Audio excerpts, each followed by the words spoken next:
Shut your eyes, Murray, and don't look at it no matter what happens.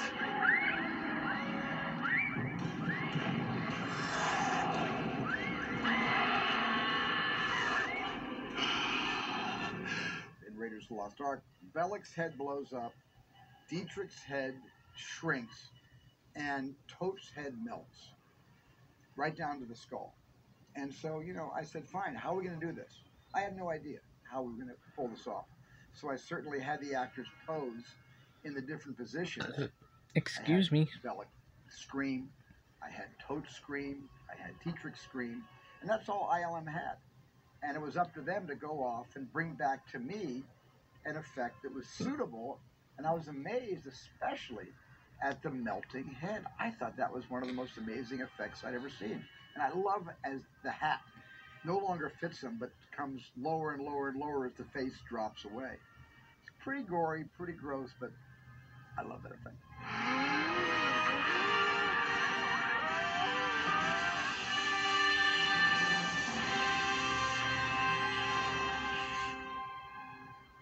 When it was brought to me and said, let's do the melting bit on it, I kind of said, okay, there's got to be a way to do that. I'd never done it before, hadn't really done anything like it before, and didn't know anybody who'd done anything like it before. And the interesting thing is the guys at Kerner Optical, which is the sort of model shop, creature shop now separated from ILM, they're going through a simplified version of what I did to illustrate the basic steps of the process. And they'll be doing the casting an actor to get the negative mold. They'll be doing an underskull. They'll be doing the layers of gelatin to get the same basic effect. But I'll be very interested to see how they deal with it because it was a challenging shot. Okay, here we go. This is the rehearsal. Laughing and turning, Ronnie. The shot required Ronnie Lacey to have a facial cast, and I've had that done myself, and it's no fun. It's basically you're putting this goop on your face, this rubber material. The original makeup man on the show would have used a material we call alginate, which is a material that dentists use a lot to take impressions of teeth, only we use it to take entire impressions of the head.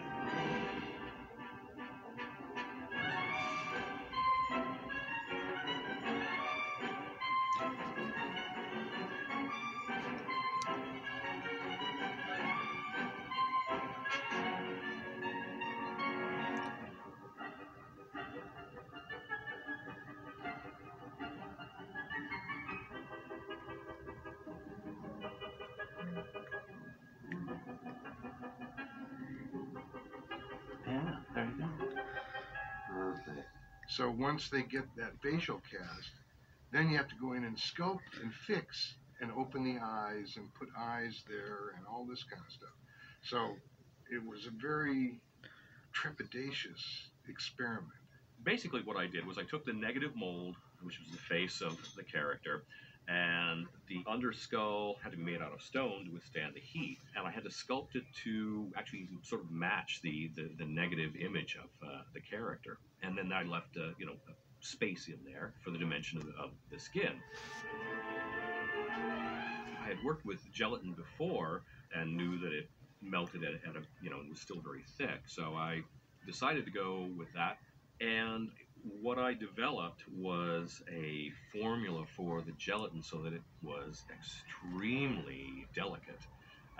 It melted at a very low temperature, but it also didn't last very long, which caused a lot of concerns. And the way it worked was that I painted in very thin layers of gelatin every step of the way, each one a little bit different color, and as I did so, I would layer in veins. Some veins were made out of literally colored yarn soaked in gelatin, so that there was stuff that would be dripping off and falling off as it happened.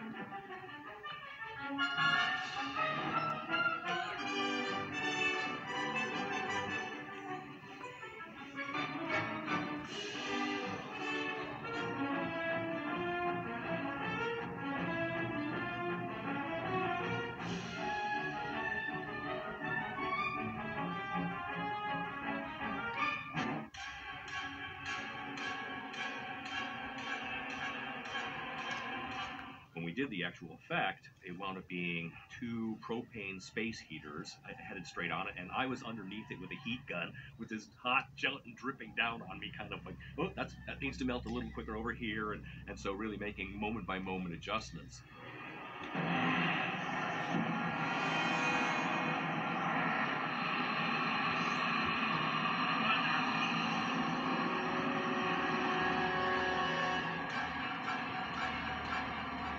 Even though I got the gelatin melting fairly quickly, it still was a long process. It still melted for, I think it was 10 minutes or something like that, 8 or 10 minutes maybe.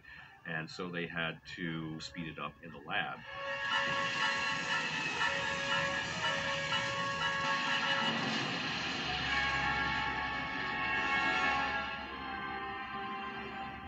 We did the shot. It went pretty darn well, actually, I thought, because I'd only done maybe 3 or 4 full tests of different gelatin mixes before I got to this one. But the other ones just melted all wrong and fell off before they were melted.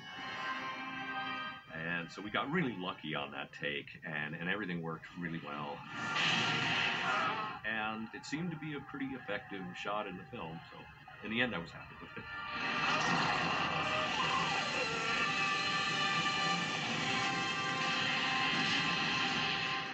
I cannot begin to tell you how many phone calls I got about that effect.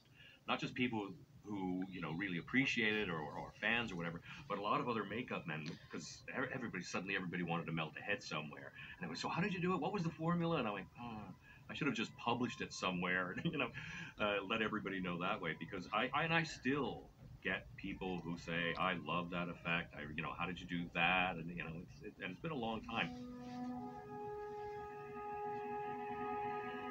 I think the most effective way to do the same effect today would be to do it practically the way I did it, but then computer enhance it afterwards, because there's a lot of stuff that shows up now. It shows the technique of what it was, but there's so much you can do with computers for cleaning up edges, smoothing things out, controlling compression, and a lot of the other elements that really, you know, bring it up.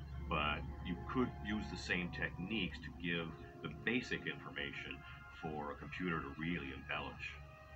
I think that Tote's melting head is one of those images, once you've seen it, you never forget it. I mean, it's grotesque and it's hideous to think about it, but once it's in the mind, it'll never leave.